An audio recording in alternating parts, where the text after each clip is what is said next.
Situasi politik kita sedang panas-panasnya sekarang ini. Bukan lagi hangat, tetapi sudah panas. Di tengah goyangnya ekonomi kita, hutang yang bengkak, dan tahun ini jatuh tempo untuk bayar hutang, juga rupiah yang semakin melemah terhadap dolar Amerika. Pemerintah kita justru tidak fokus menghadapi masalah ekonomi, tapi masih sibuk dengan dansa-dansa politik yang gak ada selesainya. Dan salah satu peristiwa yang menarik dan lagi panas banget adalah pertarungan antara PDI Perjuangan versus mantan Presiden Republik Indonesia Joko Widodo.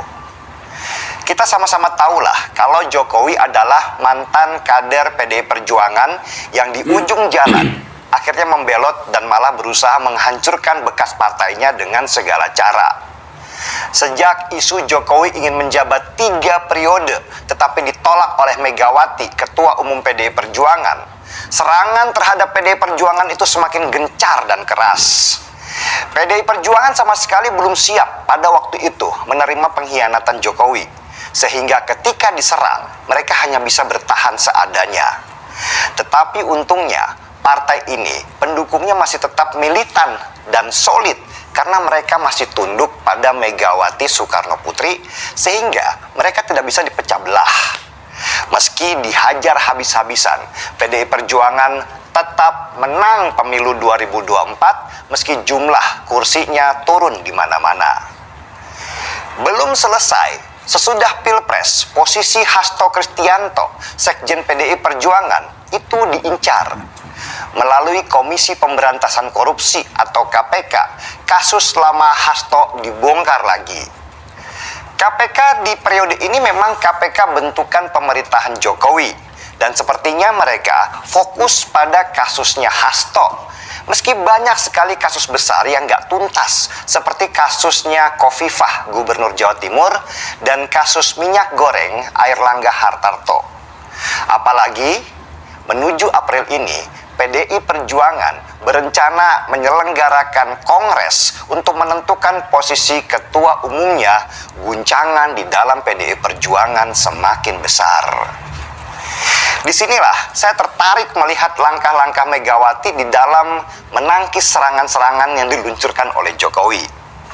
Kalau dulu saya memandang Jokowi dengan analogi langkah catur, rupanya sekarang muncul master catur yang sebenarnya, yaitu Megawati, yang harus kita akui sebagai The Queen's Gambit.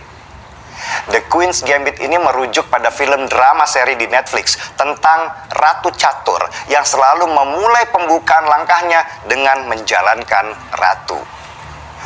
Megawati ini sebenarnya sudah ingin pensiun dari politik. Akhirnya dia harus keluar kandang karena sekarang posisi partainya terancam.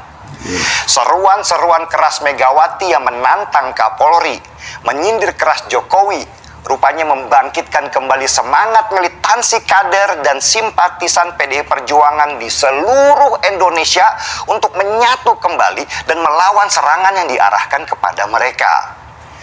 Di bulan Mei tahun 2024, PDI Perjuangan mengadakan rakernas yang menghasilkan kesepakatan bulat. Megawati kembali direkomendasikan menjadi ketua umum lagi untuk periode 5 tahun mendatang. Kenapa PDI Perjuangan itu sangat butuh Megawati sekarang? Ya karena hanya Megawati lah yang merekatkan simpul-simpul kader di partai. Dan harus diakui, tanpa Bu Mega, PDI Perjuangan bisa terpecah belah karena intervensi kekuasaan yang luar biasa kuatnya yang membuat internal bergolak. Dan peran sentral Bu Mega sebagai nahkoda itu sangat diperlukan di tengah badai yang kuat yang menerjang. Dan akhirnya diputuskanlah dengan penuh keberanian. Para pengkhianat itu ditendang keluar. Di sana ada nama Jokowi, Gibran, Bobi Nasution, dan Effendi Simbolon. Mereka semua dipecat. Permainan keras sudah keluar, dan Bu Mega lalu memainkan permainan rayuan. Rayuan itu berupa undangan kepada Presiden Prabowo untuk datang dan makan nasi goreng di rumahnya Bu Mega. Nasi goreng ini sejak dulu sudah menjadi gaya politik Megawati Soekarno Putri sejak remaja. Dan Prabowo pernah juga loh menikmati nasi goreng ala Megawati. Dan di sanalah dalam situasi yang penuh dengan nuansa kekeluargaan, pesan-pesan dan lobi-lobi politik dimainkan. Canggih memang. Oke, baik teman-teman, kembali lagi di channel GR 2045. Salam inspirasi, salam NKRI, harga mati. Nah, tentunya teman-teman sudah mendengarkan sedikit penyampaian dari saudara kita Denny Siregar membahas situasi politik Megawati dan politik Joko Widodo. Joko Widodo dianggap sejak awal telah mengkhianati partai PDIP, yang dimana partai PDIP membesarkan nama Jokowi sehingga Jokowi bisa memimpin Republik Indonesia ini sampai 2 kali. Tentunya ini perlawanan antara Ibu Megawati dan Jokowi, yang dimana sejak dulu bahwasannya Jokowi ini telah dianggap Ibu Megawati sebagai anak. Namun Jokowi berpaling dan meninggalkan partai PDIP. Nah, Jokowi ingin berusaha menghancurkan partai PDIP, namun Megawati melawan.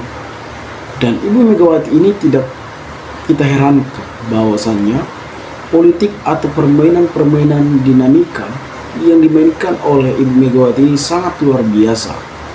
Ya, kita tahu bahwasanya partai PDIP yang sangat solid, dan partai PDIP sangat membutuhkan sosok Ibu Megawati, karena ketika tanpa Megawati, partai PDIP tidak akan kuat kokoh dan akan berpecah belah, hanya hausnya kekuasaan. Mungkin di akhir-akhir ini, di tahun 2023-2024, diadakan Pilpres ataupun Pilkada 2024 ini memang mereka kurang kursi, tetapi mereka tetap menang dalam politik ataupun pilkada-pilkada yang diselenggarakan. Nah, kalau kita lihat memang situasi yang digunakan oleh Jokowi memang sangat luar biasa, permainan-permainan atau kebohongan-kebohongan yang telah dimainkan oleh Jokowi. Namun pada saat ini Ibu Megawati telah mengundang Prabowo Subianto dan mengajak Prabowo memakan nasi goreng.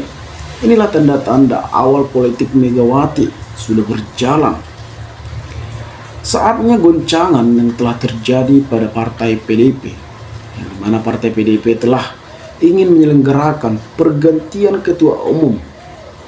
Namun pada saat ini masih Megawati diminta untuk memperpanjang sebagai ketua partai PDIP karena Megawati sangat membutuhkan, karena partai PDIP sangat membutuhkan Ibu Megawati.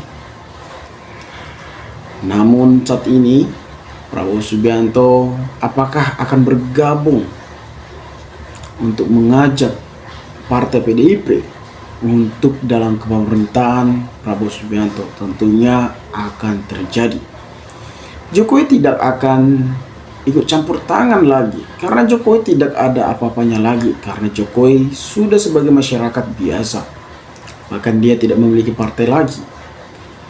Dan kita bisa lihat bahwasanya partai PDIP sudah mencatat siapa-siapa saja yang telah mengkhianati partai PDIP. Salah satunya Jokowi dan Gibran dan Bobi Nasution dan Ferdy Simbolon. Ini sangat menarik.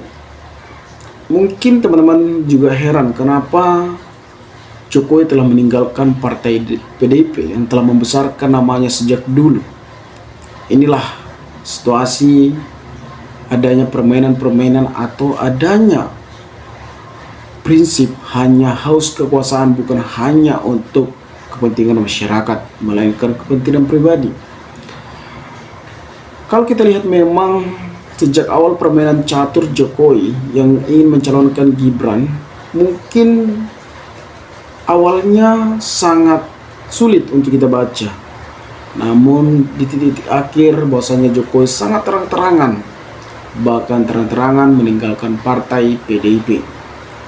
Ya, kita doakan saja Ibu Megawati sehat selalu dan bisa membangkitkan partai PDIP. Tentang Haston saat ini masih terlibat dengan kasus suap, dengan kasusnya yang sudah cukup lama pada tahun 2019, namun diangkat kembali di tahun 2020. Ini adalah salah satu mengalihkan kasus besar tentang air langga atau minyak goreng. Tentunya teman-teman juga sudah mendengarkan sedikit tadi apa yang disampaikan oleh Denny Siregar. Ini adalah salah satu pengalihan isu karena KPK adalah susunan Jokowi.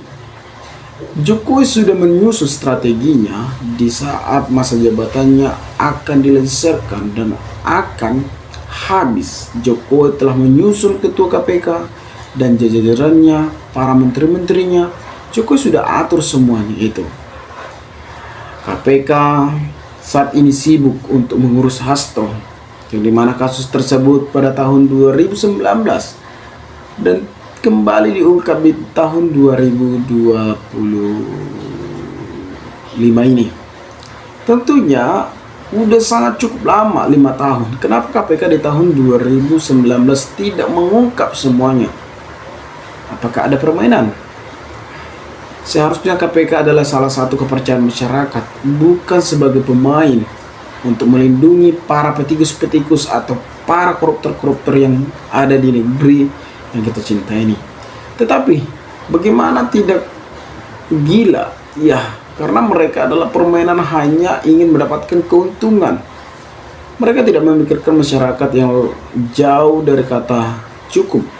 Bahkan mereka tidak mempunyai tempat tinggal. Mereka hanya mementingkan kepribadiannya, bagaimana untuk menjadi orang kaya. Itulah yang terjadi saat ini. Sampai kapanpun Indonesia tidak akan maju ketika KPK masih melindungi orang-orang yang sudah terdapat korup. Ya, KPK harusnya bertindak secara langsung. Di saat itu Jokowi telah memilih ketua KPK. Dan Jokowi bisa dikatakan memang sangat santai dan sangat susah untuk dibaca dunia politiknya. Namun pada saat ini blundernya Jokowi di masa jabatannya sudah selesai, malah Jokowi banyak aib-aibnya telah terbongkar. Kita bisa lihat, bukan kita tidak bersyukur dengan kepemimpinan Jokowi selama 10 tahun, bahwasanya Jokowi telah membangun atau membawa Indonesia ini maju ke depan menuju emas tahun 2045 dan dikenal oleh negara-negara lain. Tetapi di saat ini memang Jokowi sangat-sangat banyak dikecewakan, sangat-sangat mengecewakan karena Jokowi dianggap sebagai hausnya kekuasaan, yaitu sangat terang-terangan. Kita bisa lihat, bukan saya yang berbicara, tapi inilah salah satu peperangan antara Ibu Megawati dan Jokowi.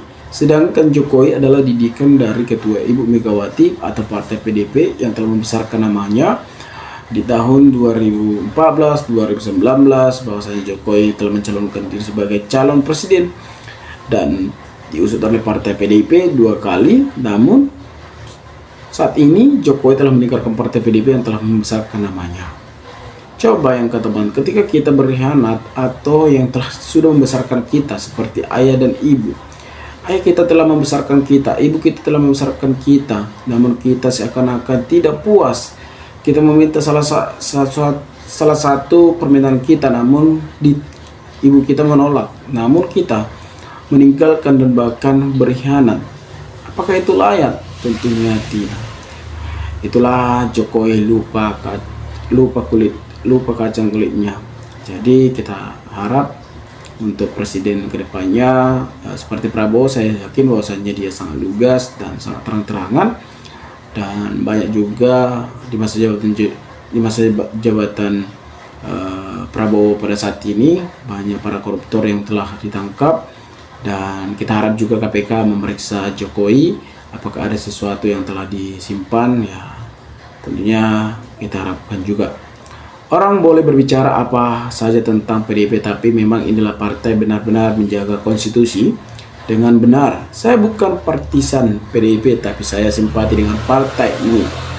Walaupun diserang secara brutal waktu zaman Pak Harto dan Pak Jokowi sekarang ini, partai ini tetap solid dan kokoh berkat kaderisasi yang bagus.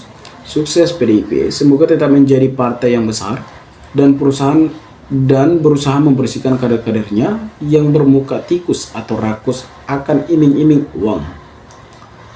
Sehat selalu Ibu Megawati. Bu Megawati adalah salah satu tokoh nasional perjuangan reformasi demokrasi dari tangan rezim otoriter Orde Baru di bawah kendali Presiden Soeharto waktu itu.